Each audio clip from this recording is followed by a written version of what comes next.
सबको नमस्कार प्रणाम। तो आज हम जो पहला स्टेप तो बता दिए हम यहाँ पे एडवांस न्यू डाइट सिस्टम का है, वीगन बनना है।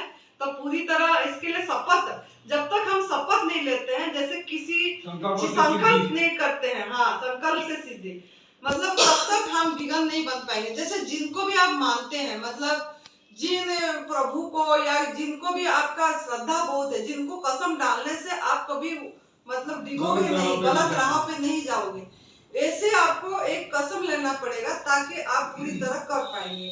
नहीं तो नहीं, प्लेज बोलते हैं, प्रण बोलते हैं, तो वो चीज आप लोग लेंगे। तो एक जब ये करते हैं ना, फिर अपने आप नेचर यूनिवर्स हमको हेल्प करता है फिर आगे स्टेप करने के लिए। तो सेकंड स्टेप जो है हमारा जो न्यू डाइट सिस्टम का, वो है कि जैसे हम समझना है गंदगी, मतलब हमारे अंदर में जो बीमारी आ रही है वो क्यों, क्या है वो है हमारे अंदर में मल, रुका हुआ टॉक्सिन, गंदगी, और कुछ नहीं है। उसको डॉक्टरों ने ज्यादा नाम दे दिए कि जहाँ थ्रोट में हो गया तो थ्रोट का कैंसर बोल दिया, फूड पाइप में हो गया तो ट्यूमर, फूड पाइप का कैंसर बोल दिया। ये सब डॉक्टर ने, मेडिकल साइंस ने ये सब नाम दे दिया, और कैंसर से डर जाते हैं लोग वो नाम सुन के, हाय मेरे को तो अब ये हो जाएगा, अब मैं मतलब ये डेथ हो जाएगी, ऐसा हो जाएगा, इसका इलाज ही नहीं है। तो ऐसा नहीं है। कैंसर से देखिए हमारे ये सुरेश जी हैं, इनको दिखाना बेटा, जो 4 स्टेज कैंसर जो हमारा डॉक्टर ने मना कर दिए थे, ये नहीं रहेंगे, और 5-7 दिन का मेहमान बोले थे और वापस कर दिए थे, कुछ नहीं होगा। और उनको पूरी मतलब यहाँ में 8 गांठें था फूड पाइप में, और ये मतलब यहाँ गले में भी था, और आप खुद भी सुना सकते हैं, सुनाना है, और ब्रेन पे भी उनका ट्यूमर थी ब्रेन में। तो इसी से अब उनको नींद नहीं आ रही थी, मतलब अब बहुत दर्द, पैर इतना था, बोलते थे मैं सुसाइड कर लूंगा, बस मेरे को तो और कुछ नहीं करना है। और क्योंकि मेडिकल लाइन में वो जाना नहीं चाहते थे, क्यों, उन्होंने काफी अस्पताल में घूम चुके, मतलब लोगों को ले थे, देखे हैं कैंसर पेशेंट को क्या तकलीफ होता है, तो वो बोलते थे मैं एलोपैथी लाइन पे नहीं जाना है, और मेरे को चाहे मेरे को प्रभु ऐसा डेथ दे दे। लेकिन उन्होंने आयुर्वेदिक और बाकी चीजें, जो भीलवाड़ा हो गया, धर्मशाला हो गया, जहाँ जहाँ भी आयुर्वेदिक की मिलती है सब जगह गए थे, सभी दवाई खाए थे, लेकिन उससे वो ठीक नहीं हुए। तो वो ऐसे बहुत यूट्यूब में सर्च कर रहे थे, और उनको एडवांस न्यू डाइट सिस्टम बीबी चौहान, जो यहाँ का फाउंडर है, हमारा गुरुजी है, उनका वीडियो मतलब मिला, और वो सुने तो उनको फोन करे कि मुझे तो अब डेथ मतलब मृत्यु चाहिए, मेरे को अब मतलब बहुत सुसाइड करना चाहती हूँ, मुझे बहुत दर्द है, नींद भी नहीं आ रही है, तो मुझे क्या करना है। मैं तो उन्होंने बोले कि तेरे को अगर मरना है तो तू भूखे मर जा, तू सुसाइड क्यों करेगा, ये लोग भी खराब होगा, तेरा परलोक भी खराब होगा, तू मरना चाहता है तो खाना पीना छोड़ दे, खाना भी छोड़ दे, पीना भी छोड़ दे, तेरे को मरना होगा तो मर जाएगा, जिंदा होगा तो जी जाएगा, लेकिन कर ले, मरना ही चाहता है तू। तो उन्होंने बोले तू क्या सदा जिंदा रहेगा, उनको यही जवाब दिए। तो बोले मैं, मेरा इच्छा मृत्यु मरूंगा, मतलब मुझे बेमौत नहीं मरूंगे, लेकिन तूने जो ये कर रहा है बेमौत मरेगा, तो तू भूखे मर। तो वो बात वो पकड़ लिए कि जिंदा रहना है तो भूखे मर, मतलब एक मंत्र उनको मिला। तो वो 11 दिन खाना पीना छोड़ दिए, खाए भी नहीं, पानी भी नहीं पिए, 11 दिन वो बेड रिडन थे, मतलब हिल के कहीं खड़े होना, जा पाना, बाथरूम वहां तक नहीं था उनका कंडीशन। हाँ, तो और वेट भी मतलब 112 था वेट, और उनका मतलब ऐसे कैंसर की वजह से उनका 65 हो चुका था, है ना, 65-64 हो चुकी थी, शुगर 600 था, आंखों में नहीं दिखाई दे रही थी, कम दिखाई दे रहा था, ये सब चीज था। तो जब इन्होंने वो करे 5वां दिन में उनको थोड़ा जैसे आराम आने लग गया उनको, और फिर हिलने जुलने थोड़ा ऐसे हो पाए, जैसे भूखे रहे, मतलब हमारा हीलिंग पावर हमारे अंदर है, बोलने का मतलब सेल्फ हीलिंग पावर हमारे अंदर, हमारा डॉक्टर है। तो वो जब खाना पीना बंद कर दे तो उनका बॉडी हीलिंग मोड पे चला गया। अगर हम खाते पीते रहते हैं तो हमारा डाइजेशन मोड पे लगी रहती है हजम करने में, तो एनर्जी सब डाइवर्ट हो जाता है। तो ये एनर्जी उनकी इसी में मतलब लगा हील करने में, तो थोड़ा प्रोसेस में लगा। उनको इसमें ना हमारा जो कीजिए, तो उसको मतलब डिटॉक्स करना है, सहयोग करना है परमात्मा को जो अंदर से हील करे। तो उसके लिए वो एनिमा होती है, पॉट एक संजीवनी क्रिया बोलते हैं उसको, नॉर्मल वाटर में करते हैं। तो उनके पास वो कोरोना का टाइम में उसी टाइम को नहीं मिल पाया था, तो फिर कोई पॉट ला के दिए, फिर उन्होंने लेट के एनिमा लिया। एनिमा से उनको बहुत और आराम आ गया, रिलीफ मिल गया। फिर 11 दिन कर पाए, तो फिर उन्होंने बीबी जवान जी बोले अब तू खड़े हो जा। तो खड़े हुए, तो खड़े होके देखे तो सच में मैं खड़े हो गया। तो फिर उन्होंने बोले तेरा अब रिवर्स चालू हो गया है, अब तू कर। फिर उसके बाद उन्होंने हफ्ते में 4 डेज निर्जला फास्टिंग, ड्राई फास्टिंग करे, ना खाना ना पीना, और 3 डेज जूस पे रहे, 3 दिन जूस पे रहे खाली, और एनिमा करे, हाँ लिक्विड में रहे, और एनिमा करते रहे। तो मतलब उनका बाथरूम में समय जाता था, पूरे एक दिन में 10-12 बार एनिमा करते रहे। मैं एक बार बीच में बोलना चाहता हूँ, हाँ ये जो बोल रहे हैं ये करेक्ट है। मेरा शुरू से भगवान मेरे को ऐसा बना दिया था, लिक्विड और सेमी लिक्विड डाइट में मैं था। तो जब मैं 18 में मेरे को डायग्नोस हुआ मैलिग्नेंस वोकल कॉर्ड पे, तो मेरे को लिक्विड और सेमी लिक्विड डाइट मेरे को प्रेस्क्राइब किया। तो मेरे लिए बहुत इजी हो गया, क्योंकि मैं तो ऑलरेडी एडॉप्टेड था, गॉड नेचर ऐसे बना चुका था मेरे को, तो मेरे को कोई दिक्कत भी नहीं थी। दिस इज एब्सोल्यूट राइट जो बोल रही हैं, एकदम करेक्ट बोल रही हैं। तो उन्होंने फिर वो करने के बाद मतलब ऐसे ही उनका रूटीन रहा। कभी 3 दिन ड्राई फास्टिंग कर पाए, मतलब बॉडी को देख के करना है, ऐसा नहीं कि इन्होंने करे तो हम कर पाएंगे। तो उनका इच्छा शक्ति, इसमें वेल पावर चाहिए। तो उन्होंने जैसा जैसा करे, कभी 3 दिन करे, कभी 4 दिन करे, किस हफ्ते में जैसा बॉडी को दिखाया ऐसा करे, और बाकी दिन जूस पे रहे और एनिमा करे। तो उनका 8 महीने में पूरी नॉर्मल रिपोर्ट आ गई। जिस डॉक्टर ने बोला था तू जिंदा नहीं रहेगा, वहीं जाके उन्होंने दिखाया, टेस्ट कराया, तो तू कैसे मतलब अभी है बोल के उन्होंने बोले कौन सा डॉक्टर तेरे को ठीक किया। फिर उन्होंने बीबी जवान जी से बात करवाई, यही डॉक्टर है हमारे, उन्होंने ठीक करे। जब ये कर रहे थे, उनका मन में ये था कि मुझे नई जिंदगी मिलेगा, तो मैं निस्वार्थ निःशुल्क के दवा रहित और रोग रहित दुनिया में लगूंगा। बिना मेडिसिन में उन्होंने ठीक हुए, और तो उनका मन में ये संकल्प था। तो वो फिर आके घर में ठीक हुए। फिर मेरे वीडियो वगैरह देखे थे, मैं भी पहले से ये कर ही रही थी, तो मेरे वीडियो देखे थे, तो मेरे पास मिलने आए और दर्शन करने आए मतलब। फिर वो देखे ये मेरा सब नेचर में है, हिमाचल प्रदेश जहाँ हमारा आश्रम है। तो वो देख के मन ये हो गया, बोले कुछ करे ना करे मैं यहाँ समर्पित हूँ और मैं यहाँ सेवा दूंगा। वो बोले थे मैं नौकरी बिजनेस कुछ नहीं करूंगा, मैं इसी दवा रहित में लगूंगा। फिर वो एक ही संकल्प इनको बहुत आगे ले गया, और वो फिर उनके अंडर में कितनी कैंसर साधक जो कर पा रहे हैं, तो अंडर क्या इन्होंने बता दिया रास्ता, जो तप कर पाएगा, त्याग कर पाएगा, आहार आग में पका वाला भोजन, वही सही हो पाएगा। तो मेन है हमको जब भी कोई क्रोनिक डिजीज, कुछ भी बीमारी, खाली कैंसर नहीं, कुछ भी बीमारी हो, वेट हो, किसी भी चीज हो, अगर आप आग में पका वाला भोजन को, कुक फूड को पूरी स्टॉप कर देते हैं, एनिमल प्रोडक्ट स्टॉप कर देते हैं और एनिमा करते हैं, और उठते ही फास्टिंग करना है, आपको धीरे धीरे बढ़ना है, 4 घंटा 5 घंटा। हम लोग इंटरमिटेंट फास्टिंग करते हैं। हाँ, हम लोग रात को शाम 7 बजे खाते हैं। मेरा डाइट प्लान है, शाम 7 बजे मेरा डिनर खत्म हो जाता है, 7:30, और फिर मैं अनाज नहीं लेता, सवेरे उठ के अनाज नहीं, और फल खाते हैं हम लोग, नेचर का दिया हुआ। और 12 बजे मैं नहा के 11:30-12 बजे मैं भोजन थोड़ा सा लेता हूँ, वो भी चावल भी नहीं लेना, चावल लोई मतलब दलिया, ये सूजी उपमा, ये सब। तो 12 घंटा का फास्टिंग हो गया। अभी वही स्टेप पे जा रहे हैं, 14 घंटा। हाँ जी। तो वो जैसे फास्टिंग हो, जो उठते ही पानी भी नहीं पीना, एक्चुअली खाना भी नहीं, पानी भी नहीं, कोई फल भी नहीं खाना, तो जल्दी हीलिंग होती है और काम करता है।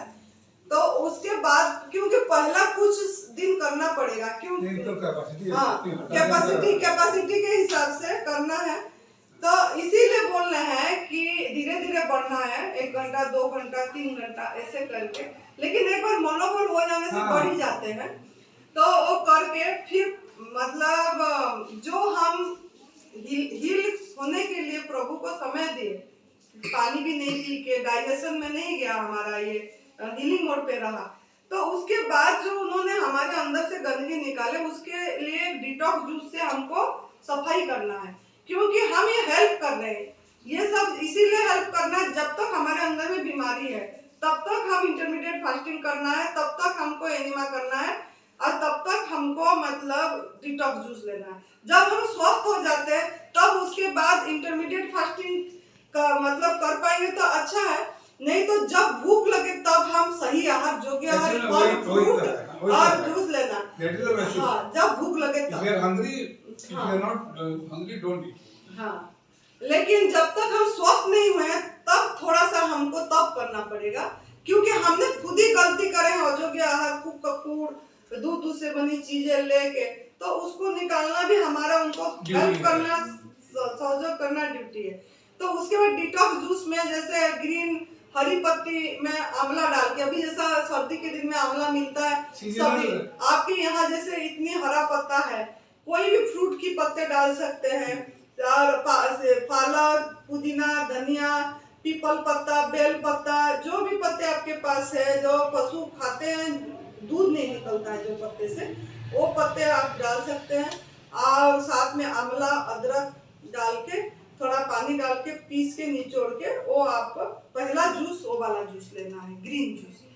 जो ग्रीन नहीं, डिटॉक्स जूस इसको बोलता है, क्लींजिंग जूस बोला जाता है। ग्रीन जूस में आंवला नहीं पड़ेगी, डिटॉक्स जूस में आंवला ही डिटॉक्स का सफाई का काम करेगा, माध्यम। अगर वो नहीं है तो खीरा, करेला, टमाटर, एक खीरा, 2 करेला, 3 टमाटर, अगर ये जूस भी लेंगे, ये भी आपके अंदर से सफाई करेगा। अगर ये नहीं है तो सफेद पेठा जो मिठाई बनती है, एसगढ़ बोलते हैं, वो जूस ले सकते हैं प्लेन। अगर वो नहीं है तो फिर आप वो जो सहजन की पत्ती, हमारा जो मुनगा बोलते हैं उड़ीसा का भाषा में, तो वो सहजन की पत्ती, ड्रमस्टिक, और उसका फली थोड़ी मात्रा में, और बाकी सब पत्ता डाल के उसको पीस के उसका जूस ले सकते हैं। जब वो डालेंगे उसमें आंवला नहीं डालना है, ड्रमस्टिक अगर डाल रहे हैं, वो सफाई करती है। अच्छा, तो वो जूस ले सकते हैं ऐसे, नहीं तो खाली टमाटर का भी ले सकते हैं। लेकिन ये छिलके समेत अनार, एक अगर जिसको ज्यादा कॉन्स्टिट्यूशन है तो वो एक अनार को छिलका समेत काट के, एक अनार को उसमें थोड़ा पानी डाल के, पीस के, निचोड़ के वो जूस पी लेते हैं, तो अंदर की गंदगी कुछ दिन लेना है। छिलके समेत अनार 7 दिन के लिए लेना है, और रेगुलर नहीं, बाकी को 2-3 महीना रेगुलर ले सकते हैं। इसको कुछ दिन छोड़ के दूसरा जूस ले लो, फिर इसको यूज करो, ऐसा कंटिन्यू नहीं करना है छिलके समेत अनार को, क्योंकि वो बहुत बढ़िया, ज्यादा सफाई करती है। तो इसमें से जो आपके पास रीजनल सीजनल है, पहला जूस। उसके बाद 1.5-2 घंटे बाद जब भूख लगे तब आप फ्रूट खाइए, वेजिटेबल्स खाइए, खीरा, टमाटर खाइए, जो भी, लेकिन सनकुक मतलब सूरज भगवान का पकाया हुआ लेना है, अपनी हाथ से पका के नहीं लेना है। ये आपका मतलब रूटीन होना चाहिए रात तक।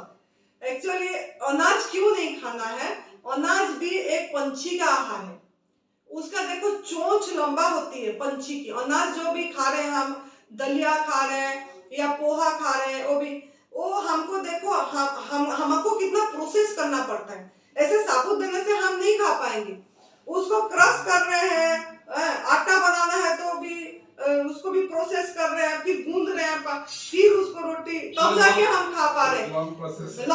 जैसे हमारा डायरेक्ट भोजन तो नहीं। अगर आप जंगल में होते, जैसे पहले बंदर से हम लोग आए, तो हमारा जैसे उस टाइम जंगल में क्या होता है, फल ही होता है, तो वही हमारा एक्चुअली हमारा डिजाइन ही,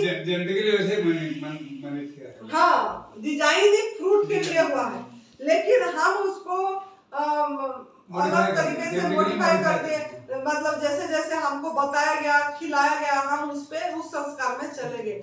लेकिन देखो, हम अगर साबुत खाएंगे आप अनाज को, आपका टॉयलेट में ऐसे ही इससे साबुत निकलेगा, वो हजम नहीं होगा। लेकिन पंछी को देखो डालते हैं, उसका चोंच ये है तो वो खाता है, तो वो मतलब वो साबुत नहीं रहता, उसका टॉयलेट बॉडी में मतलब वो ऐसे नहीं निकलता, उसका हाथ इसी बना है, उसको मशीन ऐसी बनी है, मैन्युफैक्चर ऐसे हुआ। लेकिन हमारा ऐसा नहीं है, हम उसको खाने के लिए बस उबाल रहे हैं, नमक का सहारा ले रहे हैं, मसाले की सहारा ले रहे हैं, जबकि ये सब प्रोसेस है। नमक, सॉल्ट इज ऑल्सो पॉइजन।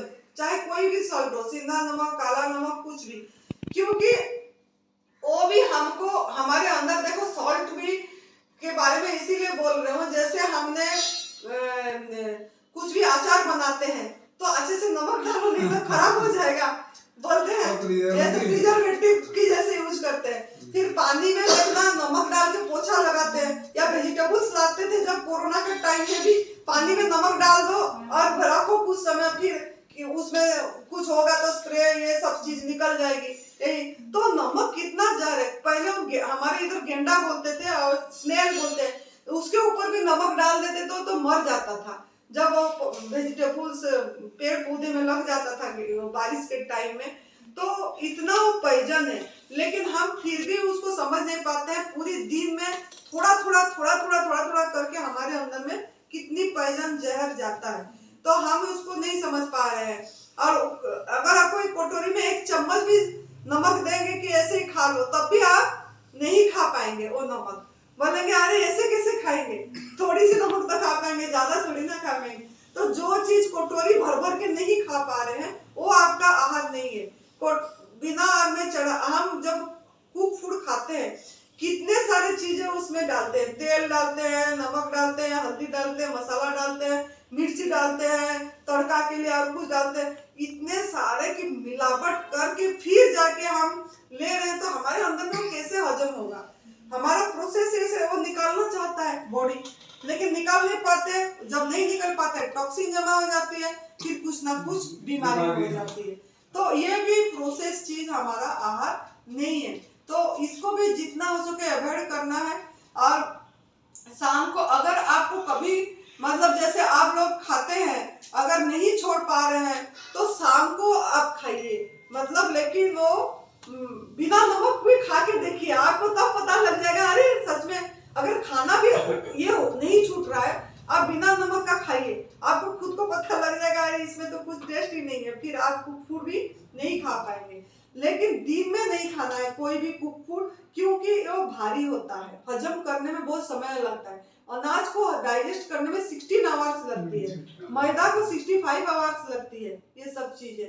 तो हम देखो दोपहर को भी खा लिए, सवेरे से उठ के बिस्किट चाय क्या क्या नहीं ले रहे लोग, फिर शाम के टाइम में स्नैक्स, फिर रात को, तो ये सब जा जा के जमा हो रहा है, पूरी डाइजेस्ट नहीं हो रहा है, उससे गैस बन रही है। तो ये सब चीजें हमको सही होने नहीं दे रहा है। तो हम अगर रात को खा के सो गए तो आपका जिगरी शक्ति, हीलिंग पावर एक ही काम में डाइजेशन में लगेगा और पूरी तरह से होगा। अगर आप ऐसे दिन में खाते रहेंगे, आग में पका वाला पृथ्वी तत्व में जाती है, भारी वाला तत्व में। शरीर हमारा 5 तत्वों से गढ़ा है, आकाश तत्व, वायु तत्व, अग्नि तत्व, जल तत्व, पृथ्वी तत्व। तो ये जितना कुक फूड है, मिट्टी के नीचे जितना होती है, जैसे गाजर हो गया, चकुंदर हो गई, मूली हो गया, आलू हो गया, अरबी हो गई, ये सब पृथ्वी तत्व में जाएगा आपका। ये खीरा टमाटर जल तत्व में, फ्रूट्स अग्नि तत्व में, और ये हरा पत्ता वायु तत्व में। तो आकाश तत्व सबसे हल्का है, उसके बाद हरी पत्ती वायु तत्व, उसके बाद फ्रूट हल्का है, उसके बाद खीरा टमाटर, उसके बाद ये सब चीजें। तो वो गाजर चुकंदर ये रात को कच्चे खा सकते हैं, लेकिन पका के भी खाएंगे, पका वाला फूड भी आपका पृथ्वी तत्व में जाएगा, मतलब भारी होता है हजम करने के लिए। तो अगर आप मतलब पहला जो हमारा न्यू डाइट सिस्टम में बिल्कुल भी आग में पका वाला भोजन नहीं है, हम लोग कोई नहीं खाते। मैं तो नमक भी नहीं लेती हूँ और कुछ भी चीज नहीं, ऐसे ही आधी चीज खाती हूँ, कोई प्रोसेस नहीं करती हूँ मैं। ऐसे आप लोग स्टेप धीरे धीरे आगे कदम बढ़ा सकते हैं। तो आप शाम तक मतलब कुक फूड नहीं खाइए। अगर शाम को कुक फूड खा रहे हैं तो कुछ बिना नमक का खा के देखिए, नहीं तो नमक डाले तो 3 दिन खाइए, 3 दिन गवर्नमेंट फूड पे रहिए। इस तरीके से आगे बढ़िए, किसी भी तरह आपको करके देखिए। अगर कोई ज्यादा बीमारी में हो तो करेगा ही, उसका तो कोई चारा ही नहीं हो तो पूरी तरह गवर्नमेंट फूड में रहेगा। एक्चुअली हमारा डिजाइन ही गवर्नमेंट फूड के लिए हुआ है, मतलब फ्रूट के लिए, लेकिन हमको जो आदत डाला गया है बचपन से तो वो हम छोड़ नहीं पा रहे हैं। लेकिन अगर आपके अंदर में जागृति आ जाएगी तो एकदम से भी कोई छोड़ देगा पूरी तरह कुक फूड। एक बार 1 हफ्ते करके देखिए कुक फूड छोड़ के आपको क्या फीलिंग हो रहा है, फिर में ये चीज अच्छा है बोल के, और साथ में एनिमा। तो ये करना है एडवांस न्यू डाइट सिस्टम। ये तप सेवा सुमिरन का मार्ग है, प्रभु प्राप्ति का रास्ता है। ये कोई पति थेरापी नहीं है, कोई ट्रीटमेंट नहीं है, इसमें कोई दवाई नहीं है, कोई पाउडर नहीं है। सिंपल लिविंग, हाई थिंकिंग है। ये मदर के साथ, नेचर के साथ जोड़ना है। जैसे आप लोग ये करें, बहुत अच्छा लगा। बाहर इतनी सारी चीजें हुई है सब, तो बहुत अच्छी लगी मुझे देख के। तो आप कर सकते हैं, इसलिए मैंने बोली कि बताते हैं थोड़ा, ताकि समझ जाएंगे तो कभी ना कभी आपको याद आ जाएगी। और मेरा चैनल है advance new diet system Anandi माँ, और एक बीबी चौहान जी का भी चैनल है न्यू डाइट सिस्टम का, उसको सब्सक्राइब करिए। अच्छा चीज को सब्सक्राइब करना सही होता है, किसी का काम आ जाएगा, सेवा भी कर सकते हैं, मतलब फॉरवर्ड कर सकते हैं। वो किसी का जिंदगी बिना दवाई से जी सकता है, और वो आपका कर्म भी अच्छा होगा किसी को बताएंगे तो ये आप करना है। और आप हर समय खुश रहिए, हर समय मस्ती में रहिए, बिना टेंशन तनाव से, और सब बढ़िया। प्रभु का ये से बहुत अच्छे से हमको इसीलिए जुड़े, आज पता लगे बोलकर। धन्यवाद, आभार, प्रणाम, थैंक यू।